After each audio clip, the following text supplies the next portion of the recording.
இந்த வீடியோவில் நீங்கள் என்ன பார்க்க போகிறீங்கன்னா, நம்ம மோயின் அலியை வந்து இந்த வருஷம் நம்ம வந்து அடுத்த மேட்ச்சில் வந்து ஓப்பன் பண்ண வைக்கணும்னு தான் சொல்லுவேன். ரீசன் என்னென்னு பார்த்தீங்கன்னா, ரகானே ஃபார்ம் அவுட்டில் இருக்கார். அதான் வேலிடான ரீசன் பார்த்தீங்கன்னா, அது மட்டும் இல்லை.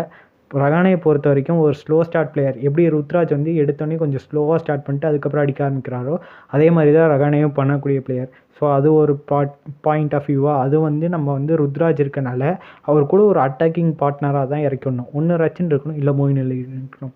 ஸோ இப்போ வந்து நம்ம பிளேயிங் லெவலில் ஒரு எந்த ஃபாரினரும் சேஞ்சஸ் பண்ணாமல் இருந்தால் இப்போ மோயின் அலி தான் ஆடுற மாதிரி இருக்கும்.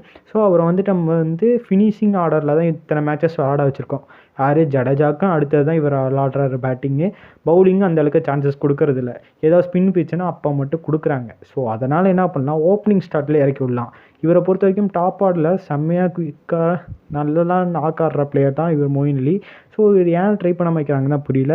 ஸோ இந்த மேட்ச்சில் இவரை வந்து ஒரு ஓப்பனிங் ஸ்லாட்டில் இறக்கி விட்டாங்கன்னா வேறு மாதிரி இருக்குன்னு தான் சொல்லுவேன். ஏன்னா ரச்சின் வந்தார், அவர் ஃபெயிலியர் ஆகிட்டார். ரகானே ஃபெயிலியர். ஸோ இப்போ வந்து இன்னொருத்தரை வந்து ட்ரை பண்ணணுன்னா இவரை தான் ட்ரை பண்ணணும்னு சொல்லுவேன். Valid reason. சில டோர்னமெண்ட்ஸ்லாம் இவரும் ஓப்பனிங் பண்ணியிருக்காரு, அதனாலேயே சொல்லுவேன். ஸோ இவர் வந்து பாசிட்டிவாக இன்டென்ட்டாக இருக்கும், அட்டாக்கிங் இன்னிங்ஸும் ஆடுவார். பயங்கரமாக ஆடக்கூடிய பிளேயர் தான் மோயின் அலி. ஸோ அதனால தான் ஏன் ட்ரை பண்ண வைக்கிறாங்கன்னு தெரியல. ஸோ இந்த மேட்ச்சில் ட்ரை பண்ணால் செம்மான ஆப்ஷனாக இருக்கும். ஸோ சப்போஸ் இவரை வந்து ட்ரை பண்ணலன்னா இவருக்கு பதிலாக ரச்சினை ட்ரை பண்ணலான்னு தான் சொல்லுவேன். ஏன்னா ரச்சினும் செம்மையாக அட்டாக்கிங் இன்னிங்ஸ் ஆடி கொடுக்குற பிளேயர் தான். ஸோ பயங்கரமாக நாக்கு ஆடி கொடுக்குற பிளேயரும் தான் அவரும். ஸோ அவரையும் ட்ரை பண்ணலாம்.